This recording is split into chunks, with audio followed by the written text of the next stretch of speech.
오늘 우리에게 주신 하나님 말씀 보겠습니다. 사도행전 18장 1절부터 4절까지입니다. 사도행전 18장 1절부터 4절까지.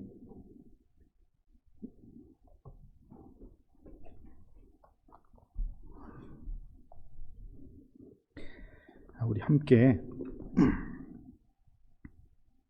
읽겠습니다. 그 후에 바울이 아덴을 떠나 고린도에 이르러 아굴라라 하는 본도에서 난 유대인 한 사람을 만나니 클라우디오가 모든 유대인을 명하여 로마에서 떠나라 한 고로 그가 그 안에 브리스길라와 함께 이달리아로부터 새로 온지라. 바울이 그들에게 가매 생업이 같음으로 함께 살며 일을 하니 그 생업은 천막을 만드는 것이더라. 안식일마다 바울이 회당에서 강론하고 유대인과 헬라인을 권면하니라. 아멘. 오늘은 사도행전에 등장하는 인물, 성령시대의 교회를 위해서 사용하신 하나님의 사람들 중에서 브리스길라와 아굴라 부부를 소개합니다. 바울 사도는 교회를 향해 보낸 그 여러 서신서에서 이 부부를 언급하죠. 그만큼 교회가 처음 세워지던 때에 하나님께서 귀하게 사용하신 그런 가정이었다 생각합니다. 오늘 우리에게 주신 말씀을 살피면서 이 부부가 어떤 모습으로 하나님 나라의 일에 동참했는지 살펴보면서 우리도 그런 성령 시대의 사람들이 될 수 있기를 다짐해보는 그런 복된 시간이 되면 좋겠습니다. 사도행전 18장을 시작하면서 방금 우리가 읽은 말씀을 보면 이 부부가 어떻게 사도 바울을 만나게 되었는지 그 배경이 좀 설명이 되어 있죠. 이 클라우디오 칙령이 있었던 그 시대였습니다. 유대인들을 로마에서 일시적으로 다 추방해버린 그런 사건이 역사적으로 있었는데, 로마 역사가의 글을 살펴보면은 이 추방 명령에 관해서 설명하기를 크레스투스의 선동에 유대인이 계속 소란을 일으키자 황제 클라우디우스는 그들을 로마에서 추방했다. 그런 기록이 남아 있습니다. 사람들은 여기에 나오는 크레스투스를 크리스토스, 그러니까 그리스도를 잘못 실수로 기록했거나 혹은 의도적으로 그렇게 기록한 것이라고 판단을 하고 있죠. 그러니까 그리스도인들이 된 유대인들과 그렇지 않은 유대인들이 자꾸 서로 싸우고 고소하고 막 이 소동을 일으키니까 로마에서 골치 아프니까 유대인들 너희들 좀 나가라, 그렇게 추방을 시켰던 때가 있었다는 것입니다. 요즘 새벽에 읽어가는 사도행전 끝부분을 읽어보면은 유대인들이 이 사도 바울 고발하는 내용들이 나오는데, 사실 그들의 의도와 다르게 이 로마의 총독부에서는 별로 사실 관심이 없습니다. 귀찮아하고 이 일을 누가 다른 사람이 맡아주기를 원하는 그런 내용들이 나오거든요. 어쨌든 그런 시대적인 배경에서 어쩔 수 없이 로마를 떠나서 아굴라와 브리스길라 부부는 떠밀려 내려오게 된 것이고, 고린도에서 이 사도 바울을 만나게 된 것입니다. 저는 사람이 사람을 만나게 되는 것, 특별히 그리스도인들이 만나게 되는 이 관계들, 특별히 교회를 이루게 되는 이런 모습들, 이런 것들이 성령님께서 하시는 일이라고 분명히 믿습니다. 제가 여러분들을 에덴스에서 만나게 된 것, 교회를 통해 하나님 나라를 세워 가기를 기뻐하시는 우리 하나님께서 서로 간의 마음을 움직이셔서 가능케 된 일이라고 믿습니다. 여러분들이 이 지역에 사시면서 우리가 한 교회를 섬기고 주일 아침에 이렇게 하나님의 말씀을 함께 나눌 수 있게 되는 건 어쩌다 보니까 그렇게 된 것이 아니죠. 에덴스에는 한인교회가 몇 개 없어서 된 일이 아닙니다. 이 동네 장로교회 하나밖에 없어서 온 거 이렇게 생각하시면 안 되는 것이고요. 집에서 가까운 교회 찾다 보니까 왔습니다. 이것도 아닌 것이죠. 교회를 통해 하나님의 나라를 세워가시기를 기뻐하시는 우리 성령님께서 여러분들의 마음을 움직여 주시고 상황을 허락해 하셨기 때문에 우리의 이 만남이 이루어진 것이다. 여러분 그런 믿음을 가지고 신앙생활을 하시기를 바랍니다.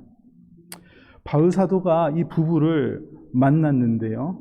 오늘 3절을 보니까 3절에서 뭐라고 기록이 되어 있냐면은 생업이 같음으로 이렇게 표현하고 생업이 같았다. 이 로마에서 쫓겨나가지고 떠밀려 내려왔고 사도 바울도 이렇게 저렇게 고난을 받으면서 고린도까지 내려왔는데 여기서 만난 부부가 서로 만났는데 생업이 같아서 함께 살며 일을 하니 그 생업은 천막을 만드는 것이었다. 그렇게 소개하고 있습니다. 사도 바울은 스스로 이 자비량으로 교회를 개척하고 사역을 감당한 그런 선교의 모델을 제시하신 분이세요. 쉽지 않은 사역을 하셨는데 여기에서 어떤 일이 일어났냐면은 같은 일을 하는 사람을 만나게 되었다. 그렇게 성경이 설명하고 있는데요. 여러분 저는 이 만남이 서로 간에 큰 위로를 주었을 것이라고 생각합니다. 그 쫓겨나서 갈 바를 몰라서 내려와 만난 이 바울이라는 분과 또 바울은 이런저런 고통 속에서 복음을 전하다가 만난 이 부부, 그런데 만나서 이야기를 해보니까 할 얘기가 굉장히 많은 관계였다는 것이죠.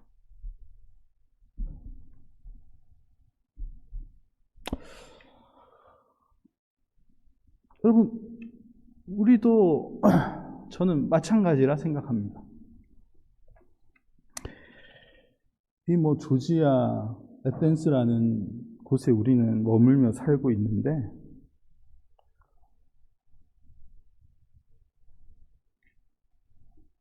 여러분 그런 생각 하지 않으세요? 우리 청년들이 저보고 목사님 너무 학연, 지연 이런 거 지역구 이런 거 너무 따지는 거 아닙니까? 이런 얘기를 종종 저에게 하는데요. 왜냐하면 제가 누굴 보면은 그래요? 이러면서 잠깐만요. 이러면서 여기 와보세요. 이렇게 이런 거 자꾸 제가 하거든요. 그러니까 청년들이 너무 그런 거 따지지 말 따지가 아닙니까? 이렇게 이야기하는데 그거는 오해고요.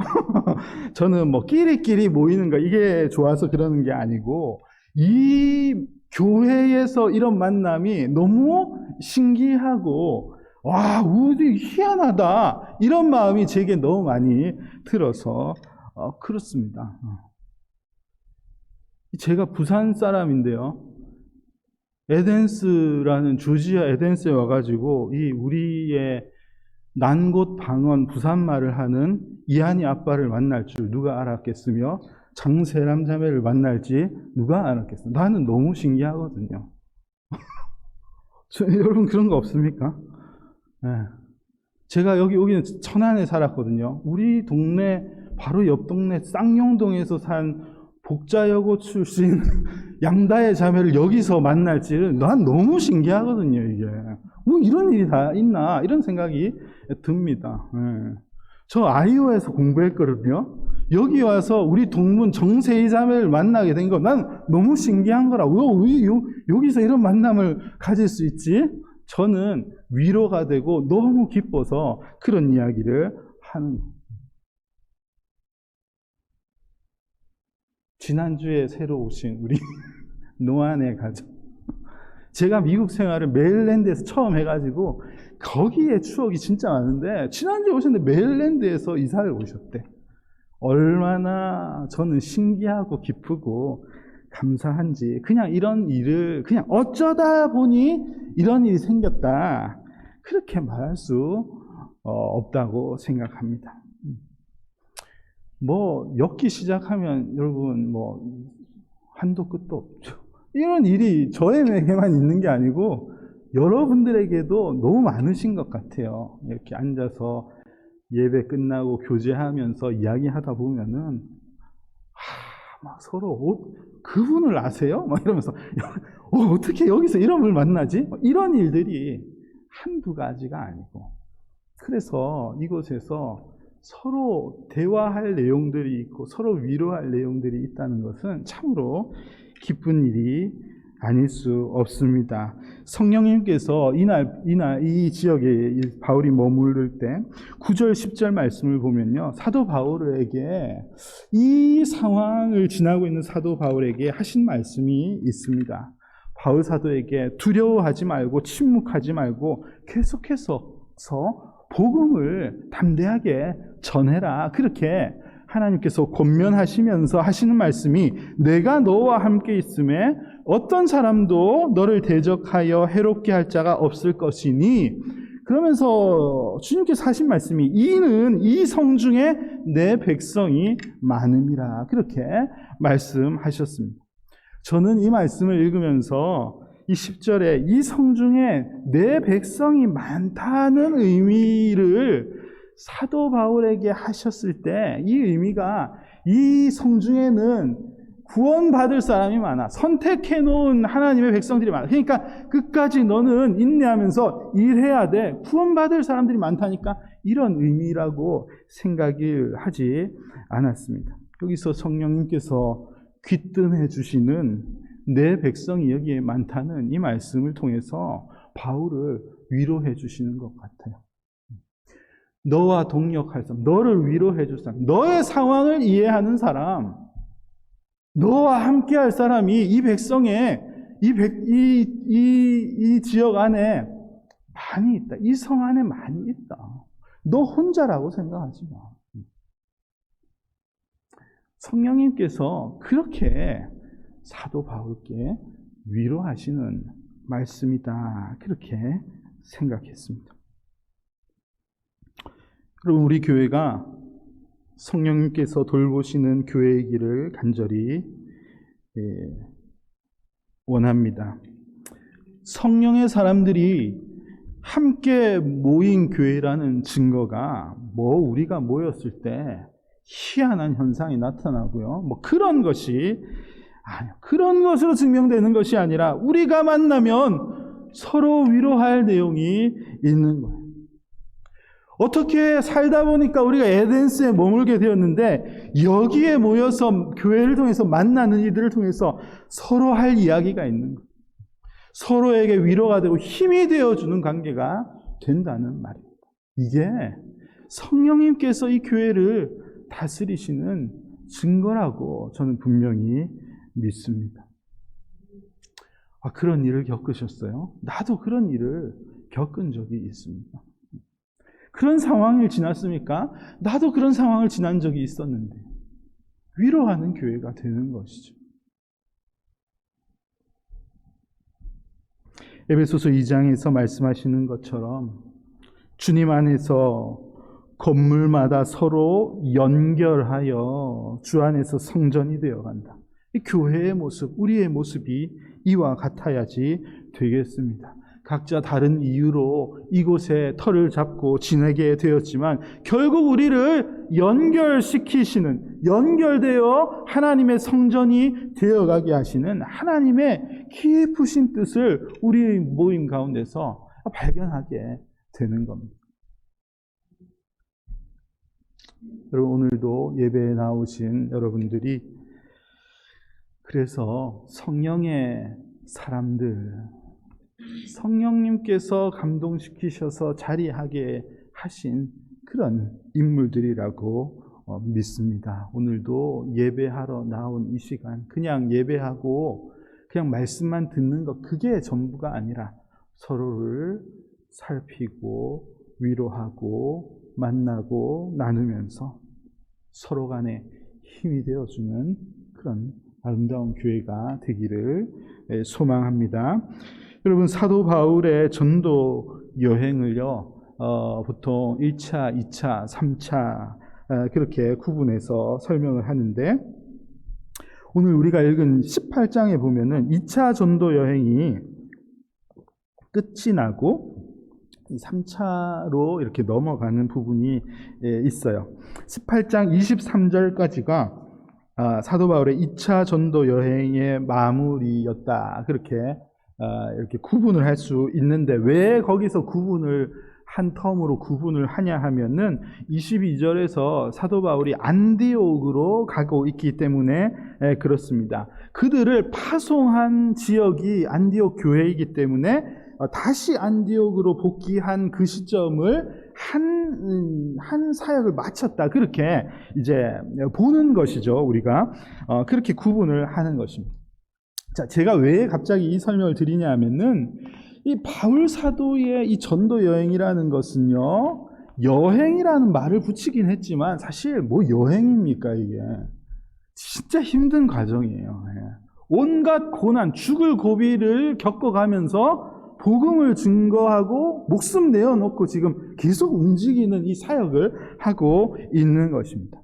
사도 바울의 사역은 그냥 단순히 우리가 함부로 말할 수 있는 그런 것이 아닌 것 같습니다. 그런데 지금 안디옥으로 혹은 뭐 1차를 마치고 예루살렘으로 복귀했다, 이런 것은요, 그냥 여행을 잘 마치고 금이환영하면서 이렇게 집에 도착했다, 이런 것이 아니고요. 그렇게 미리 계획한 대로 들어왔다, 이렇게 볼 수가 없습니다.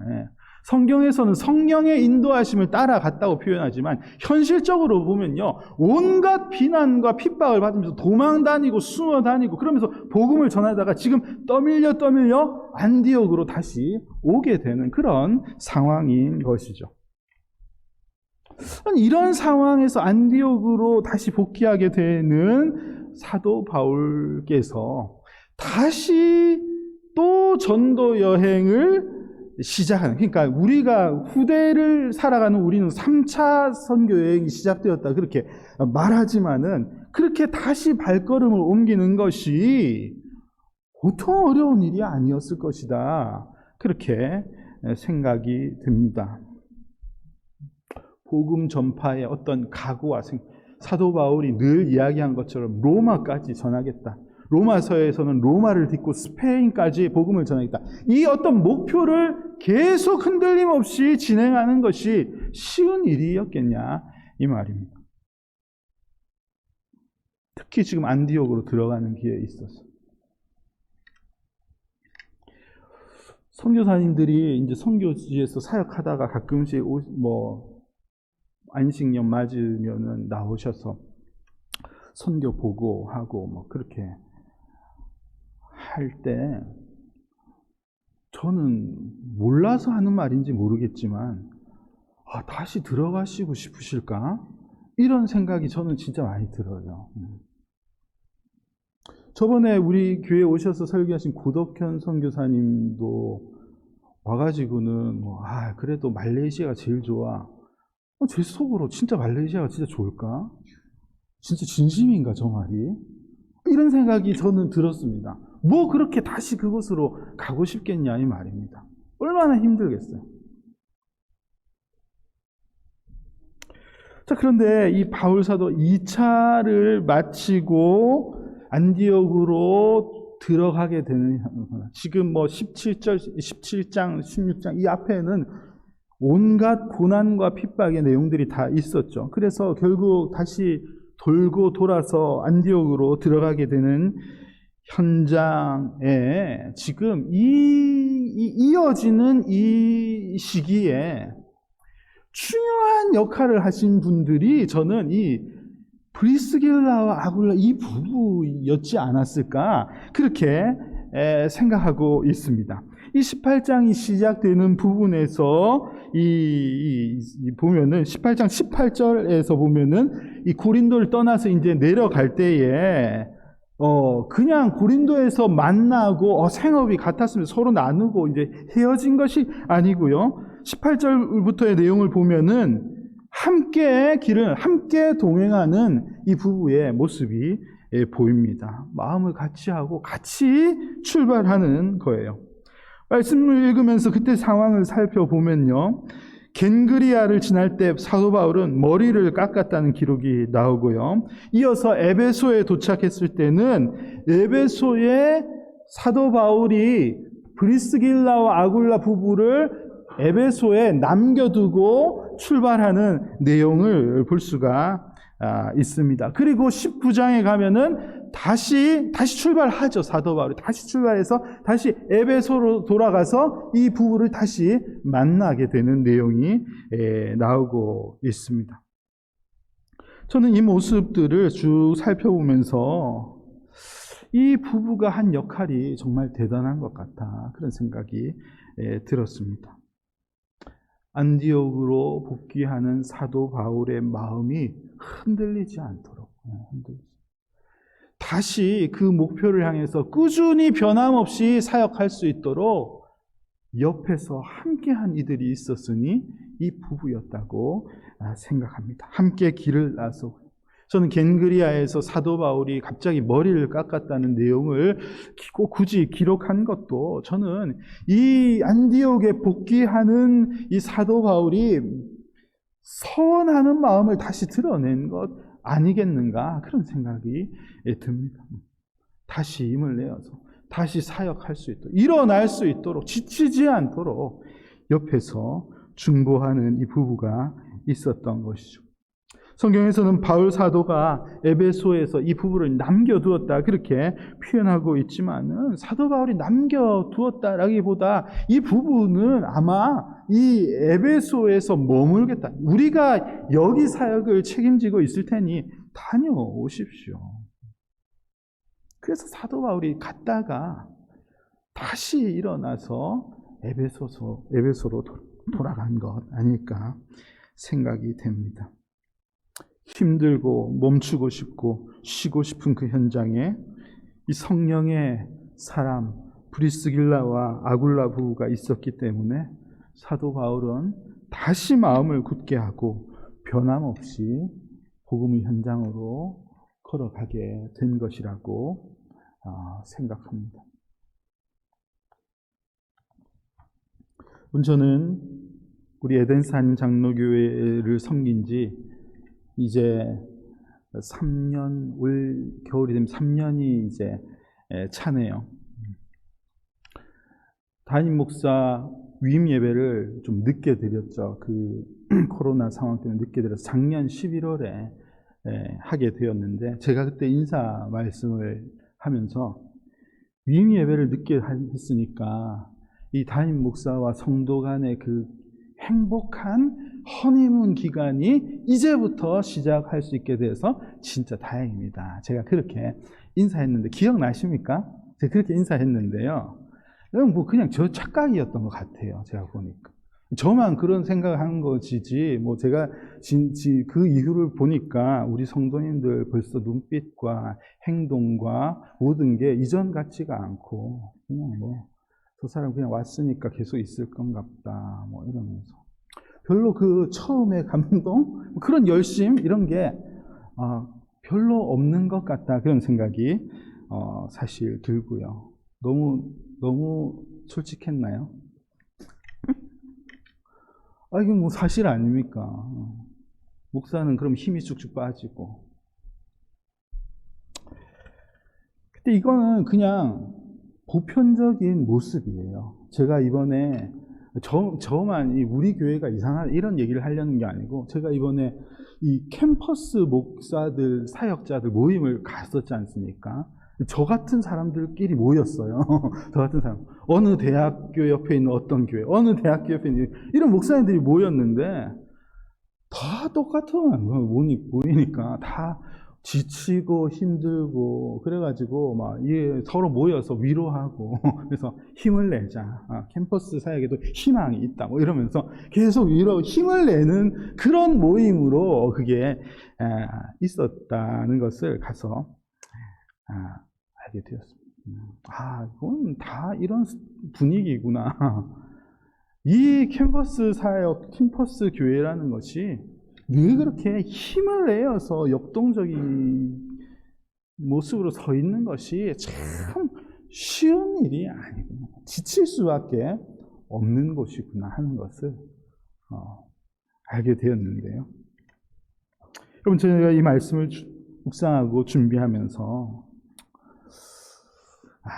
그럼에도 불구하고 나도 이 사도 바울이 머리를 확 밀면서 각오를 다지는 이 사도 바울처럼 나도 그런 이 각오를 다질 수 있도록 돕는 그런 동역자들이 우리 교회에 더 많으면 참 좋겠다. 지칠만 하면 힘이 되어줄 수 있는 그런 교우들이 이 교회에 많으면 얼마나 좋겠는가 그런 생각이 들었습니다. 이건 뭐 저뿐만 아니라 우리 지금 청소년 사역하고 있는 우리 고준상 전도사님도 마찬가지입니다. 저분에게도 큰 힘이 되어줄 수 있는 동역자가 옆에 있으면 지치지 않고 일할 수 있을 텐데 얼마나 쉽지 않을까 이런 생각이 들었습니다. 얼마나 어려울까 그런 생각이 들었습니다. 생각하면은 현실을 보면은 멈추고 싶고 낙심할 수밖에 없고 돌아가고 싶고 이런 현실들이 우리 앞에 얼마나 많이 있습니까? 그러나 함께하는 동역자들의 손길이 있기 때문에 다시 힘을 얻어서 다시 여전히 변함없으신 그 우리에게 주신 교회의 사명을 따라서 일하는 그런 교회가 될 수 있으면 참 좋겠습니다. 출애굽기 17장을 보면은 이스라엘이 아말렉과 전쟁할 때요, 모세가 손을 들면 이스라엘이 이기고 모세가 손을 내리면 이스라엘이 지고, 손만 들고 있으면 되는 일이지만 손이 피곤하여 내려가는 것은 너무 자연스러운 현상인 거예요. 이거 어떻게 계속 들고 있습니까? 이때 어떻게 했죠? 아론과 훌이 모세의 한쪽 팔을 양쪽에서 들고 있습니다. 함께 하는 거죠. 전도서 4장 말씀에 한 사람이면 패하겠지만 두 사람이면 맞설 수 있나니 세 겹줄은 쉽게 끊어지지 아니한다. 약속의 말씀이 있습니다. 여러분, 성령의 사람은 위로자이며 동시에 동력자라고 믿습니다. 우리 교회가 위로자이며 동력자가 되는 그런 성령의 사람들로 가득한 그런 교회가 될 수 있기를 간절히 소망합니다. 사도 바울은 로마서를 마무리하는 16장 끝부분에서요, 이 브리스길라와 아굴라 부부의 이름을 거론하면서 그를 칭찬하였는데요. 특별히 그 말씀을 보면은 그들이 내 목숨을 위하여 자기들의 목까지도 내어놓았다. 그렇게 사도 바울을 기록해 두었습니다. 와, 얼마나 함께 마음을 모아서 이랬는지, 나를 위해서 생명을 내어놓은 부부다. 그렇게 말하고 있습니다. 굳이 표현하지 않아도 우리 교회에 이럴 분들은 없을 것이라고 알지만 그렇다고 목사를 위해서 목숨을 걸 필요도 없는 것이죠. 그러나 저는 하나님의 나라를 위해서 우리의 가장 큰 열심을 들일 수 있는 이들이 함께 마음을 모아서 서로를 위로하고 서로에게 힘이 되어준다면 그 교회는 분명히 성령님께서 일하시는 성령시대의 참 교회의 모습이 될 것이라고 분명히 믿습니다. 여러분, 교회는요, 사람입니다. 교회는 우리의 모임이 교회입니다. 여기에 이 건물이 없다 하더라도 우리가 함께 모여서 그리스도의 이름으로 모인 우리들이 서로 위로하고 복음을 위해 마음을 쏟는다면 여기에 성령님이 계시고 이곳이 진짜 살아있는 교회가 되는 것이죠. 여러분, 다시 시작되는 한 주 동안도 여러분들의 삶을 잘 살피면서 교회로서의 사명을 잘 감당하고 주변을 위로하고 또 복음 전하는 일에 우리의 수고를 아끼지 않는 그런 아름다운 성도님들의 삶이 되시기를 간절히 소망합니다.